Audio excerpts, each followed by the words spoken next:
Oi, Gustavo. Boa noite, Tudo bem? doutora. Boa Boa noite. noite, pessoal que está aí online conosco. Pessoal, acho que tem uma galera aí que já me conhece. Quem não me conhece, eu sou o Gustavo. Hoje, além de ser CEO da Emédico, embaixador aí do Mediplex Sul, ah, trazendo para a gente mais uma conversa, mais um bate-papo com uma profissional que é membro do Corpo Clínico do Mediplex Sul, a doutora Ariane Geller, que é Boa noite, médica. gente. Boa noite, doutora, que é médica formada aqui em Porto Alegre, a gente chama de fundação, mas é a Fundação de Ciências de Saúde de Porto Alegre. Acertei, doutora? Isso, nossa grande Acertei. universidade. Exato. Bom, e também possui especialização em dermatologia na Fundação Alfredo da Mata em Manaus e também é preceptora desde 2006 2016. 2016, desculpa, Isso, em cirurgia cirurgia. dermatológica. Olha aí, estava Exatamente. conversando antes aí com a doutora, pessoal, a doutora disse que é raiz, cirurgia dermatológica não é para poucos, né, doutora? Exato, Bom, exato. Gente, é um prazer estar com você, Gustavo. Obrigada pelo convite. Tenho certeza que vai ser maravilhoso a gente falar sobre essa especialidade que eu amo tanto e falar sobre pele. É sempre é grandioso, é uma gratidão estar aqui, entendeu? maravilha, doutora, maior órgão do corpo humano. A gente não se Corpo dá humano. conta, não é? Mas é o maior órgão, é super importante. E Extremamente importante. E em cima disso, doutora, na última semana a gente resolveu inovar aqui na nossa websérie. A nossa websérie, para quem já acompanha os outros episódios, a gente fez um apanhado geral em saúde voltado para essa situação da pandemia, para esse recorte de momento que a gente está passando. Doutora, não tem como deixar de perguntar o que a pandemia fez com a tua rotina de consultório, de hospital, paciente, alunos. O que aconteceu com essa rotina? Então, um ano absolutamente atípico e desconfortável, né? Eu acho que todo mundo, de alguma maneira, sofreu, né, com essa história de pandemia, de isolamento, de modificação do formato de vida, de ter que ficar em casa, eventualmente de não poder encontrar as pessoas que ama. Enfim, de certa maneira, dificilmente alguém não sofreu com isso. Sim, O que mudou dentro do nosso consultório? Inicialmente, logo quando começa, né, os primeiros passos da pandemia no Brasil, a gente tem uma diminuição razoável dos atendimentos em consultório, até porque muitos de nós, não foi pouca gente não, fechou por algum tempo, em média de 1 a 2 semanas, o consultório sem nenhum atendimento. Até a gente entender como é que funcionaria e como é que seria, né, a organização em termos de vigilância em saúde, para que a gente tivesse condições de fazer um atendimento que fosse pelo menos seguro, não sim, só, principalmente para o paciente, mas também para a gente. claro. Naquele momento, né, as pessoas começam então a ficar mais tempo em casa. Ficar mais tempo em casa fez com que a gente observasse inicialmente o que até chocou, eu te confesso que me chocou, né, uma necessidade de começar a ter cuidado, já que eu não consigo ir no salão de beleza, já que eu não consigo ir na minha dermatologista, não consigo fazer os cuidados mais simples que a gente habitualmente tinha, as pessoas começaram a se cuidar dentro de casa. E isso fez com que a gente tivesse, logo que reiniciou os atendimentos, com todas as necessidades de segurança, Sim, espaçamentos e tudo, os pacientes começaram a buscar, né, a gente para saber como se cuidar em casa. E eu nunca tive tanto paciente, e principalmente tantas mulheres, me buscando para saber como fazer o seu skincare. Né? Como fazer a rotina de skincare, os passo a passo, a limpeza, o antioxidante, o anti-aging, o protetor solar ficou um pouco de lado nesse momento, mas a gente, sim. obviamente, fez com que as pessoas pensassem um pouco diferente sobre isso. Então, essa foi a primeira modificação que eu percebi com o início da pandemia. Logo, junto com isso, obviamente, a gente tem uma necessidade de começar a cuidar mais das mãos, cuidado com a limpeza das mãos, o cuidado quando sai de casa, volta para casa, e muito álcool gel, e lavando muita mão com água e sabonete, e água e sabão, e detergente, enfim. Isso fez com que a gente alterasse, tivesse muitos pacientes buscando por alergias, por dermatites que a gente chama irritativas, né, a esses contactantes. Foi um outro momento, né, então junto com a orientação de skincare, a gente tem também essa necessidade de cuidado, né, da pele e das mãos por conta da quantidade de irritativos, né, diários que a gente precisava colocar em contato para considerar, né, limpa, né, a nossa principal forma de contágio com o coronavírus. Eu acho que essas foram as duas principais modificações logo que veio a pandemia. Doutora, a telemedicina, ela conseguiu entrar na rotina do consultório dermatológico de alguma forma ou não foi possível? Conseguiu? Sim, conseguiu. Não é fácil. Sim. Não é fácil porque dermatologia, né, é uma especialidade que a conversa com o paciente, ela é óbvio, extremamente importante. Mas talvez tão ou mais importante é você avaliar a lesão que o paciente apresenta, né? Tocar, olhar com detalhes, enfim. E isso, infelizmente, né, o nosso meio de videoconferência nem sempre consegue alcançar, né, os detalhes. Às vezes você tem um paciente que tem uma câmera que não é tão boa, você tem interferência de internet, enfim. Isso dificulta a avaliação, né, nossa, frente a uma lesão dermatológica. Mas óbvio que teve espaço, né, não tinha como não ter espaço. Isso era um apelo, uma necessidade do momento. Então, eu fiz telemedicina, mas eu confesso que eu fiz telemedicina principalmente com os pacientes que já eram meus, enfim, que eu tinha uma certa facilidade de relação, de ligar, de saber quem é, de como é que... Já tenho tido contato. Mas foi necessário, tem algumas lesões que a gente consegue fazer diagnóstico só por topografia, ou seja, localização, né? Uma orientação um pouco maior sobre como é que começou. Então, teve espaço sim e não tem como acabar com isso daqui para frente. Eu acho que a telemedicina vai nos acompanhar, né, daqui em diante para todo sempre. Não sei em qual vai ser o papel dela depois do coronavírus, mas ela estará presente, eu não tenho dúvida. Veio para ficar definitivamente, doutora? Veio para ficar, sem dúvida. Que bom. Acho que sempre que a gente tem meios e ferramentas complementares à atividade para alcançar um número maior de pacientes, para poder estar mais próximo de alguma forma, o próprio fato da gente estar aqui conversando hoje e poder trazer questões que foram levantadas por pessoas que eventualmente tinham dúvidas ou, enfim, querem saber mais sobre o assunto antes de ir para uma consulta. Eu acho que já é um meio da gente se aproximar, levar informação, levar esclarecimento. Claro. Eu acho que a tecnologia está aí e só ajuda, né? Sim, né? E assim, a relação médico-paciente, ela muda de uns tempos para cá, né? O acesso do paciente ao nosso Instagram, as nossas redes sociais, quer dizer, você não precisa mais marcar, literalmente, uma consulta para ter o primeiro contato com o seu médico. Você pode fazer uma breve conversa, né, via rede social. Você pode conhecer a pessoa que você vai encontrar na semana seguinte, vendo ela, sabendo algumas coisas da vida pessoal, a depender do colega, né? Tem alguns que colocam mais, outros menos. Então, isso mudou em grande maneira, a relação médico-paciente. Ela ficou mais próxima. E isso é benéfico, né? Óbvio que eu acho que tudo tem que ter um limite, mas é benéfico porque está perto daquilo que é o nosso objeto, o nosso objetivo de trabalho, é sempre importante. Não tem como você ser médico e estar distante do teu paciente. Sim. O médico que quer ter distância do paciente, ele não pode ser médico. Exatamente. Tem que mudar de profissão, né? Porque é cuidar de gente, né, doutora? Não adianta. Exato. Tem que gostar de gente. Exatamente. Doutora, então, agora, depois da gente ter feito essa introdução, ter te conhecido um pouco, eu vou abrir a nossa caixinha. A caixa... Deve ter muita pergunta, eu não tenho dúvida. Tem muita pergunta, doutora.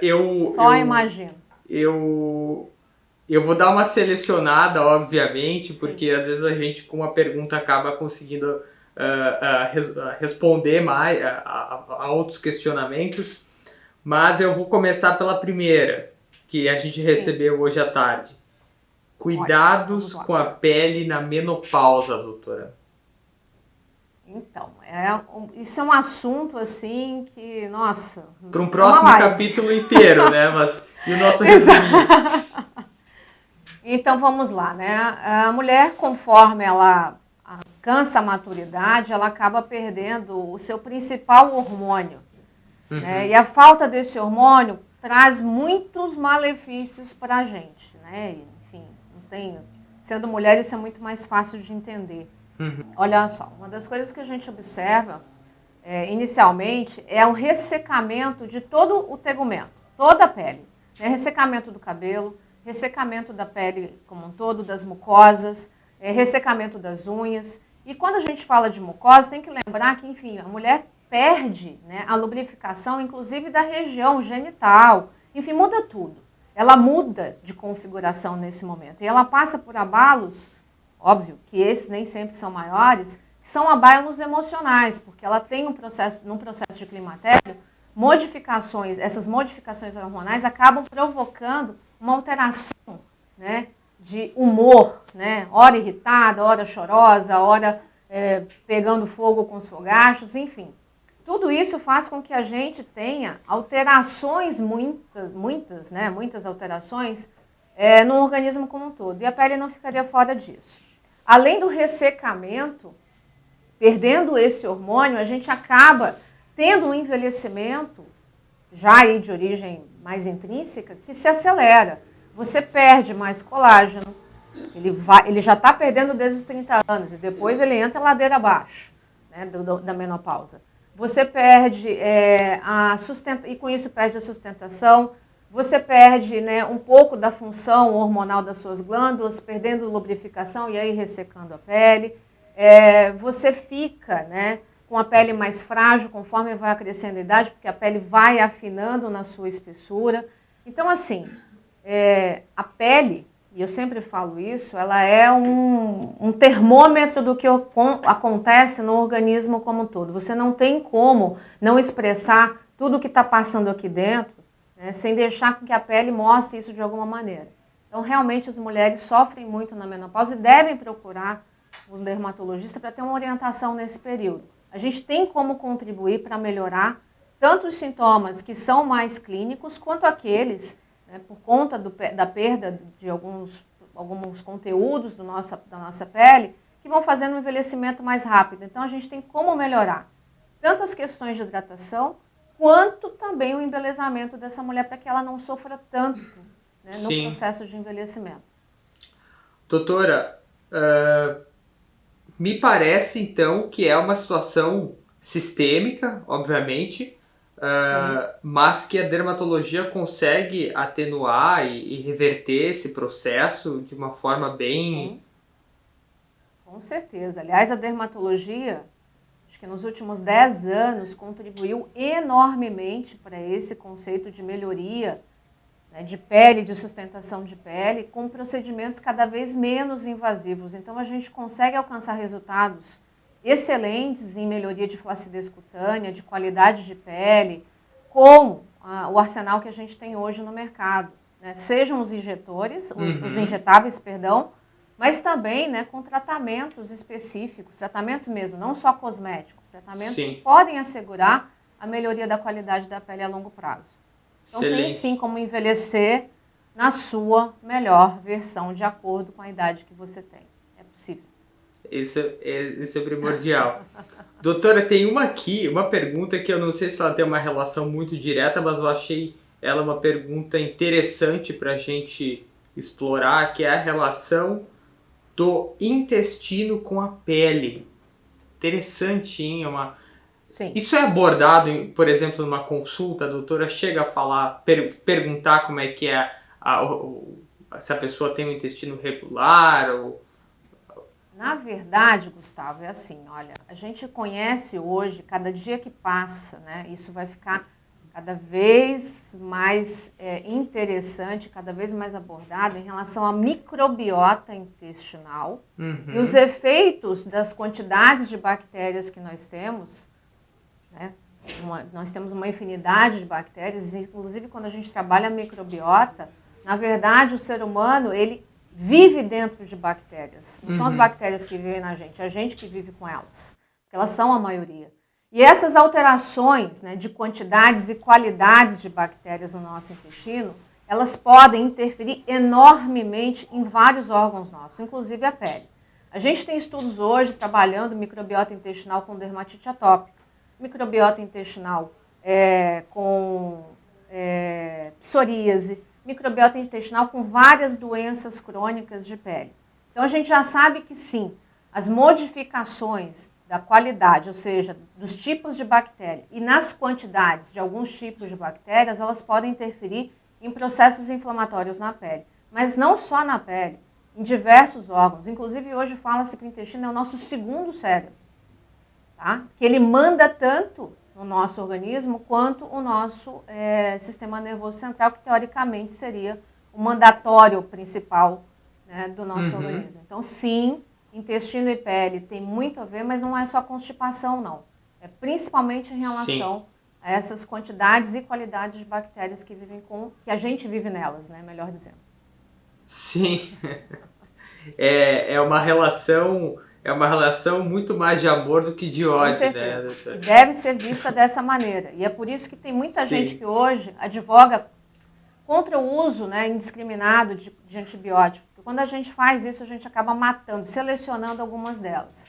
Não só isso, a gente tem que cuidar também com os antibióticos, porque daqui a pouco a gente não vai conseguir matar as superbactérias. Então, eu acho que é um movimento muito bacana que está acontecendo dentro da medicina, da gente cuidar mais daquilo que ajuda a gente a viver melhor.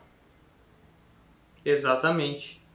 Bom, doutora, eu vou agora pegar um bloco aqui que fala muito de oleosidade. Eu vou usar 3 termos assim que a doutora vai conseguir discorrer tranquilamente. A relação de oleosidade, acne e máscara. Ok, vamos falar sobre isso. Essa tríade que tá todo mundo meio nervoso com essa máscara aí, mas... hoje não tem como falar, né, esquecer de falar sobre um termo que foi cunhado nesse processo pandêmico que chama maskne, né? É a acne que tem a associação com o uso diário e continuado da máscara facial. Todos nós estamos sofrendo com isso, eu me coloco também nesse processo, também estou passando por essa situação de ter máscara, e afinal de contas eu uso diversas máscaras por dia. Mas sim, quando a gente trabalha a oleosidade ela não é definida, né, apenas por conceitos relacionados à pele. Tem uma situação hormonal, né, que define o quanto de oleosidade a nossa pele vai produzir. As glândulas sebáceas, elas são reguladas por hormônio e não por aquilo que a gente deixa de aplicar ou não na pele. Então, quando a gente fala sobre controle de oleosidade, na verdade, o dermatologista está controlando a capilaridade, a velocidade com que essa oleosidade produzida pela nossa glândula, que tem na nossa pele, chega na nossa superfície. É isso que eu consigo controlar. Existem medicamentos que podem diminuir, né, essa glândula até chegar a quase nada, que é, por exemplo, a isotretinoína oral, que trata a acne, né, de certa forma curativa, que pode sim atrofiar e modificar, né, a função glandular. Mas quando eu trabalho o tratamento da oleosidade, na verdade eu estou trabalhando, diminuindo a velocidade com que essa oleosidade chega na superfície. Falando nisso, quando eu coloco uma máscara no meu rosto, o que acontece? Eu estou ocluindo, né, esses poros com um tecido, ou um tecido que seja mais ou menos permeável, e que vai fazer com que essa oleosidade, além de ter o seu aumento, porque eu aqueço a região, e toda vez que você aquece, você promove um metabolismo maior da região, então a velocidade aumenta, né, de liberação desse conteúdo, você ainda está tampando essa oleosidade no seu rosto. Isso gera uma oclusão dos nossos poros. Então, tem uma tendência de fazer, né, por conta desses motivos, o aumento da quantidade de acne na região da máscara. Então, não tem como hoje dificilmente você vai encontrar uma pessoa que use máscara o dia inteiro que não tenha maskne, que é esse termo que agora é a novidade do momento. Então, sim, a gente tem como melhorar. Eu estou aqui com a pele, está maquiada, mas ela não está com nenhuma lesão de maskne, mas enfim, passei por isso. Tenho passado por isso e tenho recebido muitos pacientes buscando tratamento disso no consultório também. Sim, porque é uma dinâmica que a gente está se adaptando agora, né, doutora, em relação à máscara. Para quem não é da área da saúde, por exemplo, passar horas e horas de máscara, então realmente Sim, né? Tem que lidar. E a máscara não é só isso, né? Você está, além da questão da oclusão, você está colocando bactérias nessa máscara que não estão entrando em contato com a sua pele, porque afinal de contas você respira dentro dela, basicamente. Né? E a sua boca tem muita bactéria. Então, assim, é uma situação que a gente vai lidar com ela por um longo período, porque eu sinceramente acho que a gente vai deixar de usar máscara apenas quando tiver vacina. E isso talvez demore um pouco ainda para acontecer. Então, é uma coisa que sim, nós vamos ter que nos adaptar a isso de fato, né? Conviver com isso por um bom tempo, e vai gerar sim problemas nessa região da pele, provavelmente no tempo que estiver utilizando máscara. É algo que pode ser buscado para resolução com a gente tem condição de melhorar a vida dessas pessoas. Ótimo, doutora. Isso é o que importa, a gente ter solução. Não adianta ter só o problema. Doutora, uma outra pergunta que surgiu, a gente recebeu várias perguntas aqui desse estilo, eu vou tentar condensar em uma só, que é relacionada à flacidez de pele e os tão falados, mas são tão falados, bioestimuladores de colágeno. E eu vou deixar um ganchinho, doutora, que eu acho que tem tudo a ver, o tal do banco de colágeno. Perfeito. Eu acho que você disse tudo, é tudo que todo mundo quer saber, é o que a gente principalmente tem advogado agora como tratamento de beleza, né? E dermatologia tem tudo a ver com beleza, né? Não tem como dissociar isso. Sim. A flacidez cutânea ela é algo que está associado ao nosso envelhecimento que a gente diz intrínseco, ou seja, aquela carga genética que eu tenho, que eu herdei, e que eu vou envelhecer de acordo com isso que eu já recebi. Isso pode ser mais pronunciado ou menos pronunciado, a depender do estilo de vida dessa pessoa. Então, se essa pessoa é um fumante e trabalha diariamente em contato com o sol, eu tenho uma associação do envelhecimento dessa pele com fatores que a gente chama extrínsecos. E esses são os dois principais envelhecedores não relacionados ao nosso organismo, ao nosso DNA. Sendo assim, envelhecer enquanto se está vivo é a regra, né? Só não envelhece quem morreu jovem. Então, nós vamos envelhecer, não tem como não envelhecer. E ninguém vai ter a carinha dos 20 anos a vida inteira. Não tem como acontecer isso. Então, qual que é a situação do bioestimulador? E eu acho maravilhoso que eles tenham aparecido na nossa vida. Nós temos duas substâncias que a gente pode injetar na pele, né? E fazer com um processo inflamatório que a gente chama controlado, gerando o espessamento dessa maravilha que é o colágeno, que todo mundo fala sobre ele. O colágeno é uma proteína de sustentação do nosso tecido conjuntivo, e conforme a gente vai envelhecendo, ele vai afinando e diminuindo em quantidade. Quando eu começo a usar bioestimuladores de colágeno injetados dentro dessa área que eu quero tratar, e aí pode ser o rosto, pescoço, a mão, então a gente tem condição de melhorar a flacidez de várias áreas, não só essa, região interna dos braços, quer dizer, bumbum, coxa, tem só com esses bioestimuladores, doutora. Dá para ele fala assim, se a gente pudesse deitar numa banheira de um desses produtos, seria maravilhoso. Eles entrassem na nossa pele por osmose, seria mais maravilhoso ainda. Então, essa inflamação controlada gera o espessamento dessa proteína, que vai fazer com que a nossa pele torne-se mais sustentada por mais tempo. Então, usando esses bioestimuladores, eu tenho uma pele mais firme por um tempo mais prolongado. Mas, óbvio, ninguém vai voltar atrás. Nós vamos ter, como eu sempre falo, a melhor pele para a idade que a gente tem. Sim, tem que ter essa consciência, né, doutora? Primeira coisa.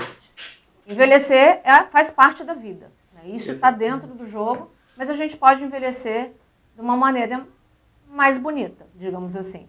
E pode ser utilizado em várias áreas, Gustavo. Assim, você pode cuidar do envelhecimento das mãos, do pescoço, da face interna da coxa, do braço.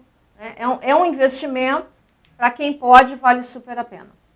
Doutora, O nome das principais, isso, só para falar, óbvio, não vou falar de marca, mas os principais bioestimuladores de colágeno que a gente tem no mercado são hidroxapatita de cálcio e o ácido L-polilático, né? Que os nomes comerciais todas as mulheres, na maioria das vezes, sabem quais são. Doutora, pergunta que veio agora. Eles podem ser usados combinados e o Botox? Combinados com outros tratamentos? Talvez seja essa a pergunta. Eu acho que talvez combinados entre si no tratamento e aí pergunta sobre o Botox. Okay. Então, assim, dá para fazer essa combinação dos três aí? Dá para fazer a combinação de bioestimulador com toxina, com preenchedor, dá para fazer... Aliás, esse é o melhor dos mundos. Combinação de toxina, preenchedor, bioestimulador e os outros aparelhos de tecnologia que a gente tem. Se a gente puder fazer tudo isso, nós estamos no mundo perfeito, né? A gente não faz a injeção dos dois tipos de bioestimuladores na mesma área. Uhum. Existe, a depender da pessoa que está fazendo a aplicação, né, uma tendência de escolha para determinados tipos de pele e localidades de um tipo de produto ou outro. Mas usar os dois na mesma área ao mesmo tempo, a gente não faz isso. Entendi. Mas a gente pode, ao mesmo tempo que bioestimula, preencher com ácido hialurônico, sim, não tem problema nenhum. E fazer toxina em outras áreas também. Então, no mesmo dia o paciente pode fazer toxina, preenchedor e bioestimulador. É extremamente possível e razoável isso. É tipo uma tríade do milagre, assim, vai dar... Olha, eu falo que skincare não faz milagre, né? Mas a gente pode considerar que essa tríade, sim, consiga fazer alguns. Essa é boa. Doutora, essa aqui eu acho que tem tudo a ver. A Cher usa... A cantora Cher, que o pessoal tem vários memes na internet dela aí. Entendi. Toda, tá com 70 e lá se vai, né? Gente, a Cher, a mãe dela. E a mãe também. Sabe, elas são, assim, exemplares maravilhosos. Certamente fizeram todos esses tratamentos, né? Óbvio que você percebe ali que geneticamente elas são pessoas que têm uma tendência de envelhecer melhor que outras. Uhum. Não tem discussão. Eu falo que a potencializaram isso com o uso da medicina. Exato, sem dúvida. Então, assim, sem dúvida nenhuma, elas tiveram as benesses, né, do que a medicina consegue fazer para conseguir alcançar um resultado como aquele. A gente sim consegue fazer um resultado como aquele, é o meu sonho de consumo. Legal. Eu achei ótima essa pergunta, porque tem tudo a ver. A internet é um campo assim de informação, de brincadeira, mas às vezes a brincadeira ela revela aí uma situação que, de fato, realmente há pessoas que estão envelhecendo super bem, de uma forma legal. E, doutora, para a gente finalizar e para a reta final do nosso bloco, tem uma que eu achei muito interessante. Eu vou juntar em duas também. Cicatriz e sol e cicatriz de cirurgia plástica. Ótimo. O que temos aí sobre esse assunto? Acho que também renderia uma live inteira, né, doutora? Com certeza. Aliás, todos esses assuntos daria para a gente falar... Nossa, daria muita história. Muita história mesmo.